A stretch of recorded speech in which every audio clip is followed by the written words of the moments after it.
आज 27 फरवरी है और आपको याद होगा कि 2019 में पाकिस्तान ने इंडिया के तैयारे गिराए थे और उसमें अभिनंदन गिरफ्तार हुआ था। अभिनंदन की अब ज़हनी और जिस्मानी सूरत हाल क्या है, आज के दिन हम आपको पूरी डिटेल के साथ ये बताएंगे और आप जब ये स्टोरी सुनेंगे तो आप अश कर उठेंगे कि हमारा जो दुश्मन था उसके साथ हुआ क्या इंडिया के अंदर। ये हम आपको आज के व्लॉग में बताएंगे। और इसके साथ साथ एक बिल पेश हो रहा है कांग्रेस में, अमेरिकन कांग्रेस के अंदर, और उसमें कोशिश की जा रही है कि जनरल आसिम मुनीर साहब के ऊपर पाबंदी लगाई जा सके।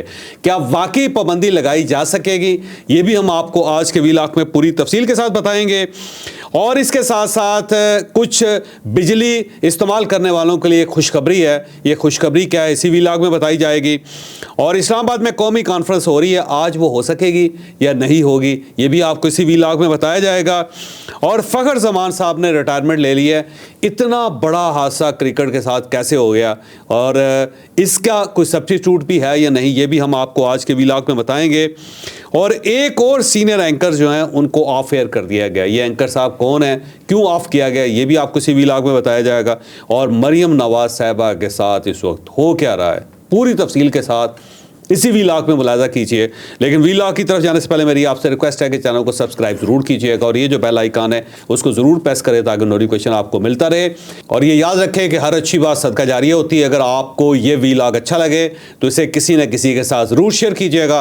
और हमने अपना कॉलम 0 पॉइंट अब ऑडियो फॉर्म में लॉन्च कर दिया है। आप इस लिंक पर क्लिक करके अब हमारे कॉलम सुन भी सकते हैं।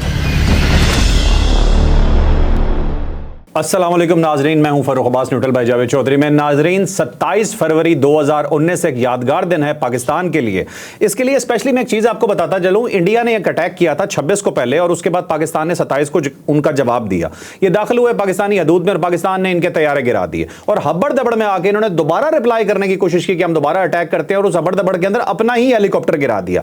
और एक और इल्जाम लगाया जी कि पाकिस्तान का हमने तो F-16 गिराया है, जैसे कि उनकी बॉलीवुड की मूवीज की कहानियां होती हैं वही कहानी बनाने की कोशिश की और के ऊपर प्रेस कॉन्फ्रेंसेस भी की। लेकिन उसके बाद अमेरिका ने और दुनिया भर के जरीदों ने और दुनिया भर के जर्नलिस्टों ने बहुत बेइज्जत किया कि भाई कोई F-16 नहीं गिरा, सिर्फ तुम्हारा अभिनंदन गिरा है वहां पे, जो उसके बाद मिन्नतें करके आपने वापस लिया था। लेकिन अभी हम आपको यह बताने जा रहे हैं कि वो अभिनंदन जैसे वापसी पे इन्होंने बेचारे को हीरो बनाने की भी बड़ी कोशिश की, वो इस वक्त कैसी जिंदगी गुजार रहा है, उसके साथ क्या हो रहा है, डिटेल से स्टोरी जानिए। अब देखिए, 27 फरवरी को बड़ा पाकिस्तान के लिए गोल्डन दिन साबित हुआ था क्योंकि पाकिस्तान ने 26 फरवरी का बदला लिया था। क्योंकि जब 26 फरवरी का वाकया हुआ और वहाँ पे प्रेस कॉन्फ्रेंस उन्होंने की इंडिया के अंदर और ये बताया कि जी हम पाकिस्तान के अंदर घुस के हमने बालाकोट के ऊपर हमला किया और हमने बहुत सारे जो ट्रेनिंग कैंप से वो उड़ा दिए हैं, तो पाकिस्तानी डिमोरलाइज हो गए कि इंडिया की तरफ से सर्जिकल ऑपरेशन हो गया और वो बाकायदा हमारी सरहद क्रॉस करके पाकिस्तान के अंदर आ गए और उन्होंने यहाँ पे तबाही फेरी। वो खबरें गलत साबित हुई कि नीचे कोई बिल्डिंग नहीं थी, सिर्फ जंगल के अंदर उन्होंने को बम गिराए थे और उसके बाद वापस चले गए थे। लेकिन ज़ाहिर है उसके पास एज तो था इंडिया के पास कि जी हम पाकिस्तान के अंदर घुसे और पाकिस्तान को एक तो पता नहीं चला, दूसरा ये है कि पाकिस्तान ने को बदला ले लिया, एक कवा मारा था, एक कवा मारा। लेकिन बाद में ये बड़ी दिलचस्प सूरत हाल थी जो मैंने बाद में डिटेल जमा की थी। उस वक्त तो जब ये पाकिस्तान के अंदर दाखिल हुए थे तो उस वक्त army chief general Qamar Javed Bajwa साहब थे, तो उनको जगा के बताया गया था कि पाकिस्तान के अंदर वो तैयारी आए और चले गए। तो बाजवा साहब ने पूछा कि पाकिस्तान के अंदर कोई नुकसान तो नहीं हुआ, तो उन्होंने कहा जी नुकसान कोई नहीं हुआ। तो उन्होंने कहा बिल्कुल ठीक है, बस छोड़ चुप हो जाओ, इसका बदला हम कल लेंगे। फिर उसके बाद एक अगले दिन मीटिंग हुई और मीटिंग के अंदर बहुत प्रेशर डाला गया जनरल बाजवा साहब के ऊपर कि हमें अटैक कर देना चाहिए इंडिया के ऊपर। तो जनरल बाजवा साहब ने उस वक्त कहा कि देखें अगर हमने अटैक कर लिया तो दोनों एटमी पावर हैं, इंडिया भी और पाकिस्तान भी, तो ये एटमी जंग शुरू हो जाएगी। उस लेवल पे नहीं जाना चाहिए, जिस लेवल पे उन्होंने ये एक्ट किया है हमें उसी तरह उसका जवाब देना चाहिए। फिर बाकायदा पाकिस्तान ने डिज़ाइन किया कि हम किस तरह बदला ले सकते हैं। तो पाकिस्तानी जहाज़ जो थे वो बड़े करीब से इंडियन बॉर्डर्स जो है ना उसके वहाँ उन्होंने फ़्लाई करना शुरू कर दिया और फ्लाई करते करते ऐसा एक इम्प्रेशन दिया गया कि 6-7 मकामात हैं जो इंडिया के अंदर हैं और वहाँ उनके तैयारे खड़े हुए हैं, तो उनके ऊपर अटैक हो सकता है पाकिस्तान की तरफ से। यहाँ से खबरें भी लीक की गई और जो जासूस पाकिस्तान के अंदर हैं उन तक खबरें पहुँचाई गई जानबूझ के कोई इंडिया के अंदर पहुँचाए। लिहाजा इंडिया के अंदर एक पैनिक क्रिएट हो गया, बल्कि उन्होंने एक पैनिक बटन भी ऑन कर दिया, उसको प्रेस कर दिया कि जी पाकिस्तान की तरफ से किसी वक्त भी हमला हो सकता है। फिर इसी चक्कर में जब पाकिस्तानी तैयारों ने इंडिया की तरफ जाना शुरू कर दिया था तो फौरी तौर पे उनकी एयरफोर्स जो एक्टिव हुई एयरफोर्स एक्टिव हुई और त्यारे बड़ी स्पीड से पाकिस्तान के जा रहे थे और ऐसा इंप्रेशन क्रिएट कर रहे थे कि इंडिया के अंदर दाखिल होके वहाँ पे मिसाइल मारेंगे। तो दूसरी साइड से जब उनके त्यारे आए तो उन्होंने कहा कि हम पाकिस्तान को रोकेंगे। तो जो ही पाकिस्तान की सरहद के करीब हमारे जहाज़ के तो वो उन्होंने डाइवर्जन ले ली। जब डाइवर्जन ले ली तो पीछे से जो इंडियन जहाज़ आए थे वो बड़ी स्पीड से आ रहे थे, वो कंट्रोल नहीं कर सके उस स्पीड को और वो पाकिस्तानी हदूद में दाखिल हो गए। बस पाकिस्तानी हदूद में दाखिल होने की देर थी कि पाकिस्तान ने फिर उनके ऊपर मिसाइल मार दिए, जहाज़ों अपने जो जहाज़ से उनके जरिए 3 त्यारे जो थे उनके गिरे थे, इसमें कोई शक नहीं। और 2 के बारे में कंफर्म है, तीसरा जो इंडिया छुपा गया। दोनों त्यारों के जो मलबे थे वो इंडिया की तरफ गिरे, लिहाजा इंडिया ने उसको छुपा लिया। एक तो त्यारा था वो सारे पाकिस्तानी हदूद में गिरा और उसमें थे अभिनंदन गिरफ्तार हुआ। पहले मुकामी लोगों ने उसको पकड़ा और उसके बाद उसको फेंटा लगाया, फिर वहाँ पे फ़ौज पहुँच गई और उन्होंने बड़ी मुश्किल से अभिनंदन की जान बचाई। उसे फिर वो अपनी जीप में बिठा के लेके आए, रास्ते में पाक फौज जिंदाबाद के नारे लगते रहे। फिर उसे रावलपिंडी शिफ्ट किया गया।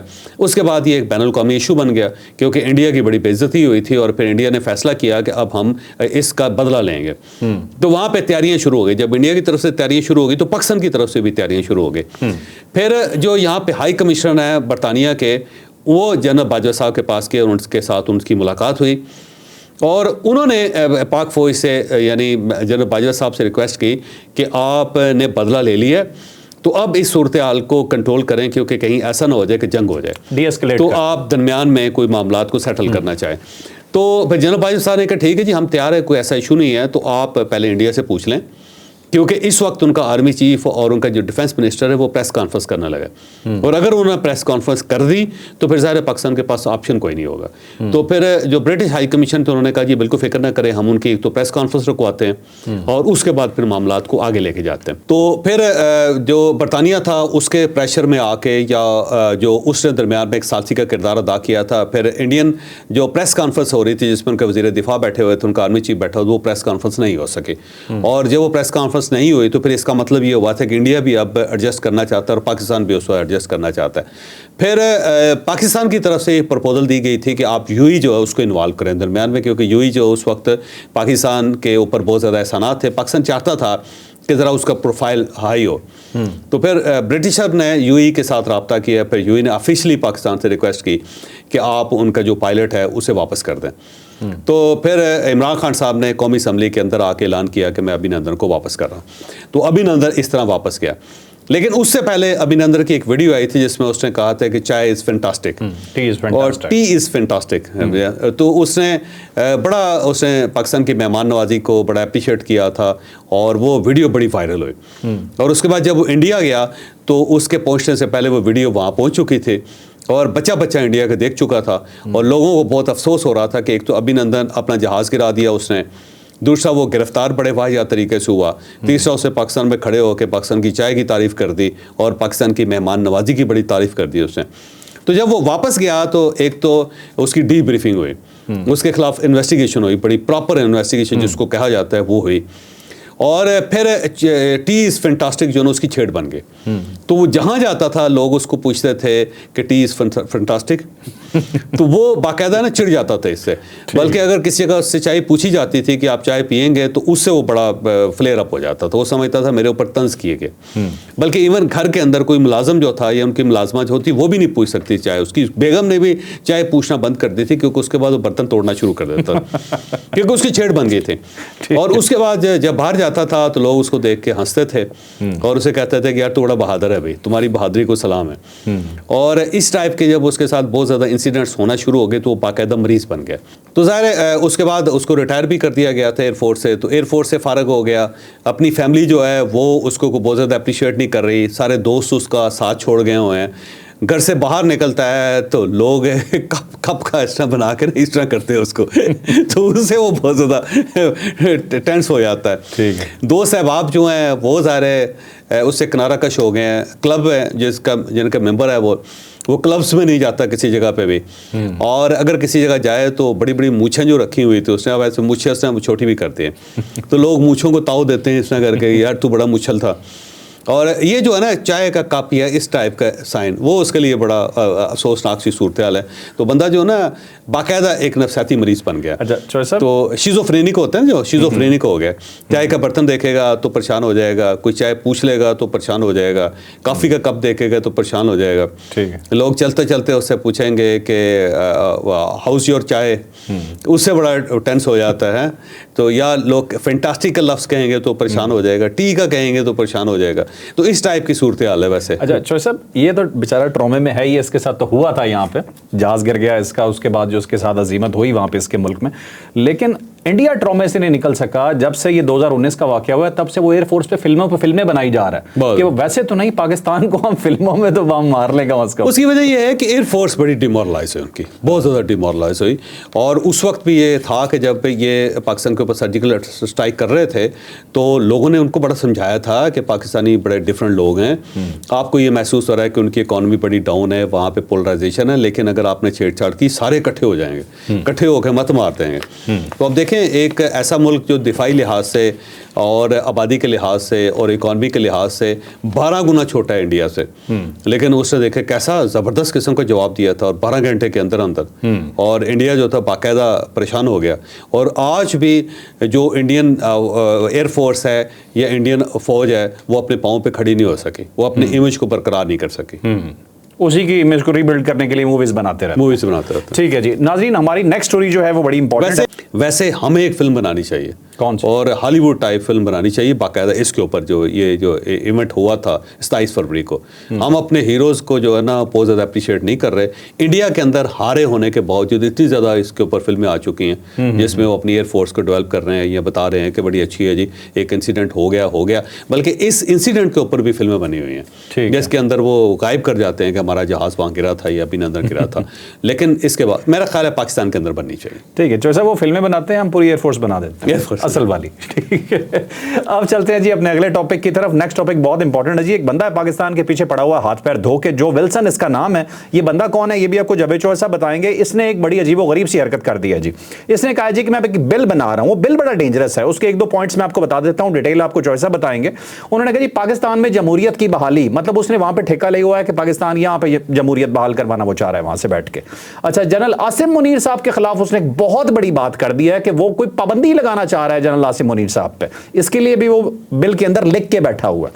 और उसके बाद वो कहता है पाकिस्तान में जितने ऑफिशियल्स हैं, जितने जनरल्स हैं, जितनी उनकी फैमिलीज हैं, सब के बारे में रिव्यू हो और उन्हें, मतलब वो ये चाहता है कि सबको ही सजा हो जाए। ये बंदा कौन है, ये डिटेल से स्टोरी आपको बताएंगे। लेकिन उससे पहले चौधरी साहब, हमारे पास कुछ छोटी स्टोरीज हैं। हाँ ठीक है। 300 यूनिट जो लोग बिजली इस्तेमाल कर रहे हैं उनको राहत गवर्नमेंट दे रही है, और जो ज़री ट्यूबवेल्स वगैरह इस्तेमाल कर रहे हैं उनको राहत मिल रही है। उसकी वजह यह है कि 22 IPPs ऐसे हैं जिनके साथ पाकिस्तान ने कॉन्ट्रैक्ट ख़त्म कर दिए हैं और उनको अब कैपेसिटी पेमेंट नहीं हो रही। इसके साथ साथ 6 ऐसे IPPs हैं जिनके साथ रीनिगोशिएट करके एक रीस्ट्रक्चर करके एक दोबारा मुआहदा हुआ है, और उससे पाकिस्तान को बहुत पैसा बच रहा है। कहा जा रहा है कि 1500 अरब रुपया बचेगा। अब ये जो 1500 अरब रुपया बच रहा है, इसको सबसे पहले मेरे ख्याल जो गरीब लोग हैं जो 300 यूनिट तक बिजली इस्तेमाल कर रहे हैं उनको, और उसके साथ साथ जो ट्यूबवेल इस्तेमाल कर रहे हैं ज़री ट्यूबवेल, उन सबको फ़ायदा हो। और ये जो फ्यूल एडजस्टमेंट है उसके अंदर इनको रिलीफ मिल रहा है, क्योंकि फ्यूल एडजस्टमेंट का एक एक्स्ट्रा एक खर्चा डाला हुआ है गवर्नमेंट ऑफ पाकिस्तान ने कि आप अगर बिजली इस्तेमाल कर रहे हैं तो जो फ्यूल में पैसे जो एडजस्ट हो रहे हैं उसको वो भी एक जो कीमत है वो लगा के लोगों की जेब के ऊपर बोझ डाला जाता है। तो ये बहुत बड़ा मेरा ख्याल है रिलीफ है। अगर ये रिलीफ भी मिल गया तो 10-15 रुपए बिजली की कीमत जो है इन लोगों के लिए कम हो जाएगी। तो मेरा ख्याल है एक बड़ा फायदा है। ठीक है। और जो साहब ये कौमी कॉन्फ्रेंस के बारे में बताएं कि उन्होंने कंप्लेन की है कि हमें होटल नहीं लेने दे रहे। शाहिद खान अब्बासी साहब इसको लीड कर रहे हैं, और शाहिद खान अब्बासी साहब साबिक प्राइम मिनिस्टर भी रहे हैं, मियां नवाज शरीफ साहब के बड़े करीब थे और नून लीग के वो लीडर रहे हैं। दो नस्लों से वो नून लीग के लीडर हैं, लेकिन अनफॉर्चुनेटली उन्होंने अपनी पार्टी छोड़ दी। अब वो एक कौमी कॉन्फ्रेंस कर रहे हैं, अपोजिशन को उन्होंने बुला लिया है। पहले तो मौलाना फजलुर रहमान साहब उसमें शरीक नहीं हुए। मौलाना फजलुर रहमान साहब ने ऐन वक्त पे उम्रा करने का ऐलान कर दिया, और उन्होंने एक सेकंड टीयर की लीडरशिप है उसको भेज दिया वहाँ पे कि जी आप इस कॉन्फ्रेंस में शरीक हों, और ख़ुद वो कतर चले गए और उसके बाद अब वो सऊदी अरेबिया जा रहे हैं। तो वो खुद इसमें शरीक नहीं हो रहे, और उसकी बुनियादी वजह यह है कि असद कैसर साहब के ज़रिए उन्होंने इमरान खान साहब से कुछ मुतालबात किए थे, जिनमें पहला मुतालबा ये था कि हमने 26वीं तरमीम पे आपको लीड किया, आपको अपने साथ बिठाया और हर जगह पे गवर्नमेंट के साथ हमने निगोशिएट किया, लेकिन आपने आज तक मेरा शुक्रिया अदा नहीं किया। तो आपको चाहिए कि सबसे पहले शुक्रिया अदा करें। ठीक है। तो पहला मुतालबा जो मौलाना फजलुर रहमान साहब का है वो ये है कि इमरान खान को शुक्रिया तो अदा करना चाहिए। तो ये उसके अंदर है। इसके अलावा छोटे छोटे और मुतालबात भी हैं। तो मौलाना फजलुर रहमान साहब तो नहीं है, जिसकी वजह से पहला दिन भी को बहुत भरपूर नहीं गुजरा। लेकिन गवर्नमेंट नहीं चाहती कि ये कॉन्फ्रेंस हो, तो पहले दिन भी होटल्स उनको नहीं मिल रहे थे। आखिर में लेजेंड होटल दिया गया, मिल गया उनको, लेकिन कल रात उसकी जो अगले दिन की बुकिंग थी वो कैंसिल कर दी गई और उसके ऊपर खासा लेदे हुआ और उन्होंने कॉन्फ्रेंस भी की, शायद खाकान अब्बासियान ने प्रोटेस्ट भी किया। अब पता नहीं है कि आज ये होता है या नहीं होता कॉन्फ्रेंस। ठीक है चौधरी साहब, अगले एक और एंकर को जी ऑफर किया जा रहा है। इससे पहले भी एक एंकर ऑफर हो चुके हैं, कुछ और के नाम भी आ रहे हैं, ये स्टोरी भी जरा डिटेल। अब हबीब अकरम साहब जो है उनको ऑफर कर दिया कि सुनो टीवी से वो हैं और ज़ाहिर है बहुत ज़्यादा पाकिस्तान तहरीक इंसाफ की सपोर्ट करते हैं, करने भी चाहिए। मैं उस चीज़ पे कभी नहीं कहता जी नहीं करनी चाहिए। हम भी जहाँ जहाँ ज़रूरत पड़ती है, जायज़ चीज़ें होती हैं, हम भी बहुत ज़्यादा उनको करते हैं, उनको सपोर्ट, लेकिन एक ख़ास हद से आगे नहीं जाना चाहिए। तो अब ये दूसरे एंकर हैं जिनके ऊपर पाबंदी लग गई है, ये ऑफ एयर हो गए। पहले कौशिक अब्बासी साहब हुए, सबका कहना था कि शायद एक हफ्ते बाद वापस आ जाएंगे, 2 हफ्ते बाद आ जाएंगे, तीसरा हफ्ता गुजर गया। ठीक है। तो वो 3 हफ्तों में वापस नहीं। इसका मतलब ये है कि काम सीरियस है। ठीक है। तो अब हबीब अकरम साहब जो हैं वो भी ऑफ एयर हो गए हैं और कुछ लोगों का ये कहना है जी कि वो शहजाद इकबाल साहब जो जियो के अंदर प्रोग्राम करते हैं वो भी अब उस लाइन पे जा रहे हैं और साथ हमद मीर साहब का भी कह रहे हैं लोग, अतर काज़मी साहब का भी कह रहे हैं। तो बहरहाल मैं इस चीज़ के ख़िलाफ़ हूँ। मेरा ख्याल ये है कि आपको इस लेवल पे स्टेट को नहीं जाना चाहिए कि आप ऑफ एयर करना शुरू करते हैं। जब आप ऑफ एयर करना शुरू कर देते हैं तो फिर मार्शल लॉ के अंदर और एक सिविलियन डेमोक्रेसी के अंदर क्या फ़र्क रह जाता है। बल्कि मार्शल लॉ के अंदर भी ऐसा नहीं होता, मार्शल लॉ में भी आपको मीडिया को एक स्पेस देते हैं। तो मैं इस चीज़ को सपोर्ट बिल्कुल नहीं करता। और अब हबीब अकरम साहब से मैं पूछ के आपको बताऊँगा कि उनके साथ क्या हुआ है, क्योंकि मेरे पास इंफॉर्मेशन नहीं, सिर्फ उन्होंने एक ट्वीट की है, तो उसकी बुनियाद पे ये पता चल रहा है कि उनको ऑफर कर दिया गया। या हो सकता है कि उनके इदारे ने ऑफर कर दिया। वैसे इदारे ज़्यादा जिम्मेदार हैं इसके अंदर। ठीक है। क्योंकि अगर फ़र्ज़ कर लें गवर्नमेंट की तरफ से आपके ऊपर प्रेशर है तो आपको रेजिस्ट करना चाहिए ना, इदारे रेजिस्ट क्यों नहीं कर रहे? अच्छा, लेकिन चौधरी साहब क्या एंकर्स का ये काम नहीं है कि बैलेंस भी रखें? क्या बैलेंस होता है एंकर्स के प्रोग्राम में? देखिए ये अब रिलेटिव टर्म है, एक रिलेटिव सा फिनोमेना है कि जी बैलेंस क्या होता है, कहाँ से स्टार्ट होता है, कहाँ जाना चाहिए। लेकिन सबसे पहले तो जिन इदारों में ये काम करते हैं उनका फ़र्ज़ है कि अगर किसी जगह कोई इशू है तो निगोशिएट करें, रीनिगोशिएट करें, अपने एंकर के साथ करें, दूसरे इदारों के साथ करें, गवर्नमेंट के साथ करें।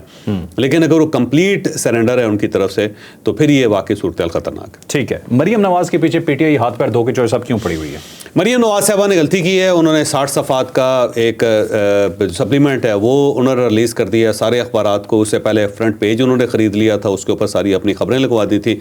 पूरा पेज इश्तिहार था खबरों की फार्म में। चलें वो बड़ी मुश्किल से लोगों ने बर्दाश्त किया। अब 60 सफ़ात का उन्होंने एक सप्लीमेंट जारी कर दिया है, जो मेरा ख्याल है टू मच है। इतना नहीं होना चाहिए।